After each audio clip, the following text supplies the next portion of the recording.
I started a live speaking course today. It's like a group cohort. It's on Zoom, and there's about 40 of us, and we go in, and there's instructions, and we go into breakout rooms, and we practice our speaking skills with these little mini games.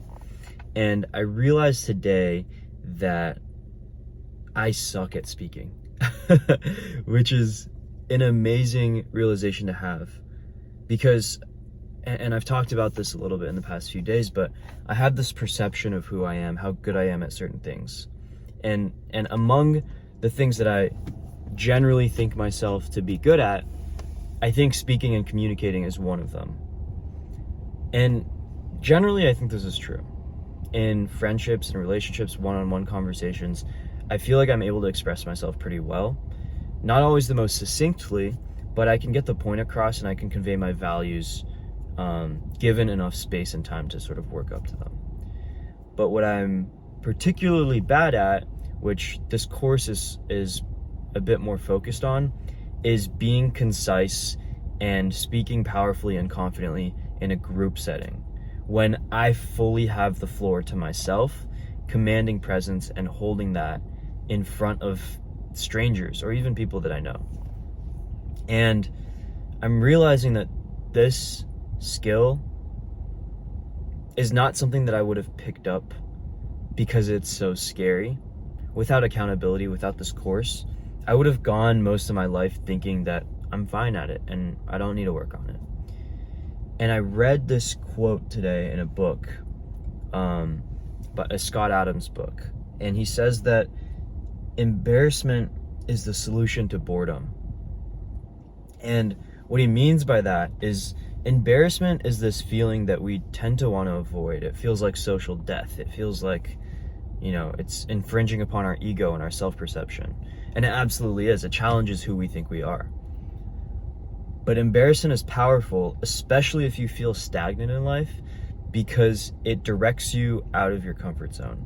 Embarrassment is an indicator that you're not comfortable, that you're doing something new, that you're doing something that normally seems out of the bounds of what you deem to be you. And in that process, I think it's so beautiful that by embracing the cringe, embracing that feeling of inadequacy, of inferiority and subpar talent or ability, by comparing yourself to other people who are better than you, maybe that's not the healthiest mindset. And I'm still absolutely working on this and trying to make it sort of my own journey and comparing myself to me. But it's also incredibly helpful to see people who are really good at this or a lot better than I am and be inspired by it and think that, wow, like this is actually a skill that I want to develop. I want to cultivate this. And having that reality check of being like, oh shit, like I'm kind of bad at this. Having that is really motivating for me because it shows me the fact that I even care, the fact that I even am embarrassed means that this matters to me. And so, if I went into this class today and was speaking and it was terrible, and one, I didn't notice, or two, I noticed and didn't care, then it would show that speaking isn't really a priority for me.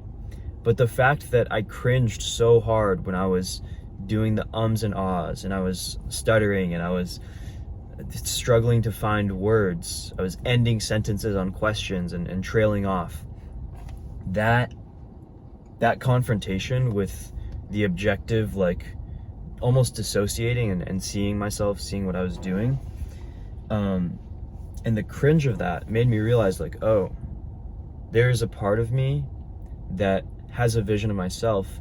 There's a part of me that desires to be the opposite of that, to be confident and competent and express myself and convey myself with conviction, to convey my thoughts, my inner beliefs, my values, my experiences.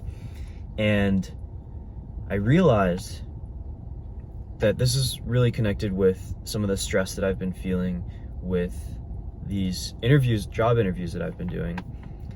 Not only because the interview whole process is somewhat new to me, but also because it's a perfect manifestation of the put you on a stage and talk about yourself thing, situation, right?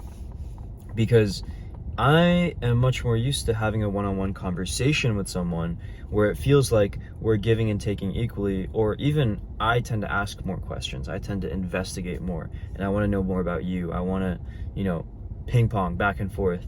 But with the interview setting, it's much more I'm on the stage, and I'm showing you a lot more of me than you're showing me of you.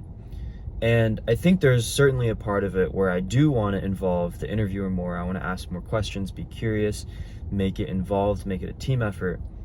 But also there's a part of me that wants to get better at this place of being on stage, and this place of holding my ground, holding my space, and flowing and projecting and providing confidence and certainty into the world, giving people my story, giving people my values.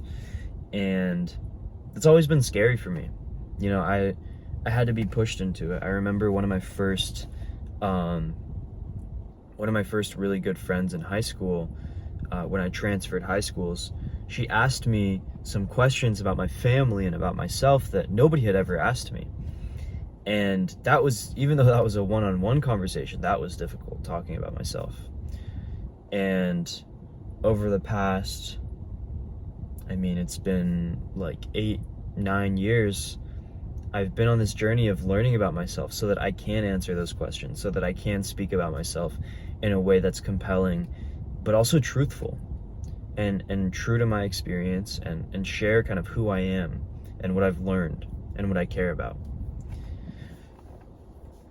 And so I'm really grateful for this course, because that skill of speaking and translating my inner experience to you and to anyone else that will listen, that is one of the core skills that I want to develop on this channel, in this project.